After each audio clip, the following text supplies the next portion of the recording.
A'udzubillahi minasyaitonirrajim. Bismillahirrahmanirrahim. Assalamualaikum warahmatullahi wabarakatuh. Saat ini saya akan menjelaskan tentang media pembelajaran dan sumber belajar. Pengertian media.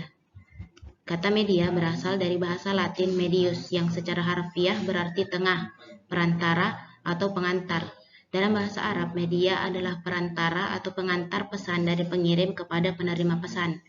Secara lebih khusus, pengertian media dalam proses belajar mengajar cenderung diartikan sebagai alat-alat grafis, fotografis, atau elektronis untuk menangkap, memproses, dan menyusun kembali informasi visual atau verbal.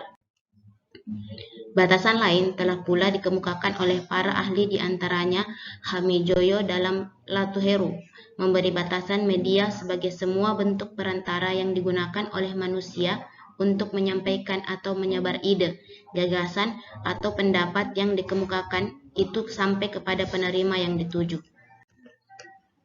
Ciri-ciri media pendidikan. Gerlach dan Eli mengemukakan dua ciri media yang merupakan petunjuk mengapa media digunakan dan apa-apa saja yang dapat dilakukan oleh media yang mungkin guru tidak mampu atau kurang efisien melakukannya. Yang pertama, ciri fiksatif. Ciri ini menggambarkan kemampuan media merekam, menyimpan, melestarikan, dan merekonstruksi suatu peristiwa atau objek. Dengan ciri fiksatif ini, media memungkinkan suatu rekaman kejadian atau objek yang terjadi pada suatu waktu tertentu ditransportasikan tanpa mengenal waktu. Ciri yang kedua, ciri manipulatif. Kejadian yang memakan waktu berhari-hari dapat disajikan kepada siswa dalam waktu 2 atau 3 menit dengan teknik pengambilan gambar time lapse recording. Sumber belajar. Menurut AECT, sumber belajar sebagai semua sumber data, manusia, dan barang yang dapat dipakai oleh pelajar sebagai suatu sumber tersendiri atau dalam kombinasi untuk memperlancar belajar dan meliputi pesan, orang, material, alat, teknik, dan lingkungan. Ditinjau dari pemanfaatannya, sumber belajar terjadi menjadi dua, yaitu sumber belajar yang didesain dan sumber belajar yang dimanfaatkan. Peranan media dan sumber belajar. Peranan media pembelajaran. Ada beberapa peranan media pembelajaran menurut Ahmad Rohani. Di antaranya adalah 1. Media pembelajaran mengatasi perbedaan pengalaman pribadi peserta didik. 2. Media pembelajaran mengatasi batas-batas ruang kelas. 3. Mengamati benda yang terlalu kecil.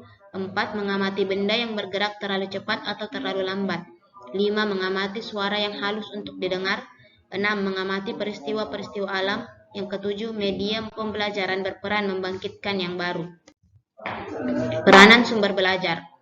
Sama halnya seperti media pembelajaran, sumber belajar juga memiliki peranan. Di antaranya adalah sebagai berikut. Yang pertama, menjembatani anak atau siswa dalam memperoleh pengetahuan atau belajar. Yang kedua, mentransmisi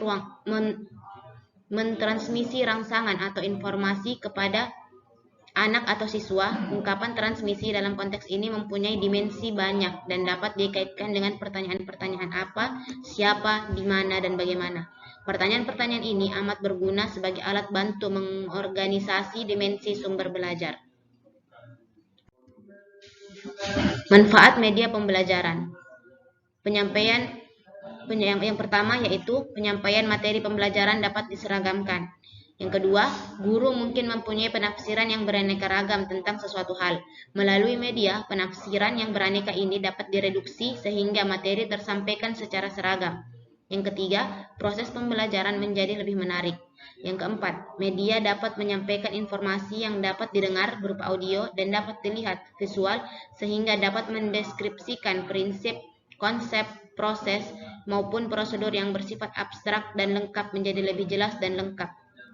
Yang keempat, media dapat menyampaikan informasi yang dapat didengar dan dapat dilihat sehingga dapat mendeskripsikan prinsip, konsep, proses, maupun prosedur yang bersifat abstrak dan tidak lengkap menjadi lebih jelas dan lengkap.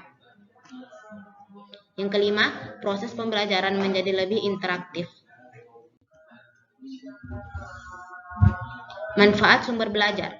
Yang pertama yaitu meningkatkan produktivitas pembelajaran. Yang kedua, memberikan kemungkinan pembelajaran yang sifatnya lebih individual.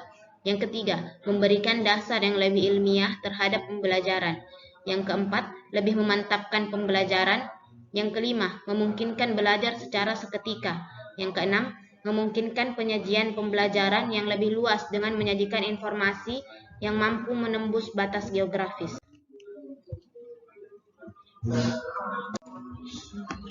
Kesimpulannya adalah, media belajar dapat membantu guru dalam menyeragamkan pengetahuan sehingga mereduksi perbedaan persepsi di antara siswa.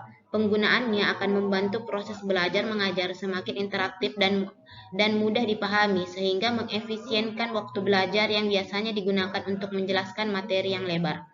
Yang kedua, sumber belajar dapat mengurangi beban guru dalam menyajikan materi sehingga lebih banyak membina dan membimbing siswa, memungkinkan penyajian materi yang lebih luas dan menembus batas geografis.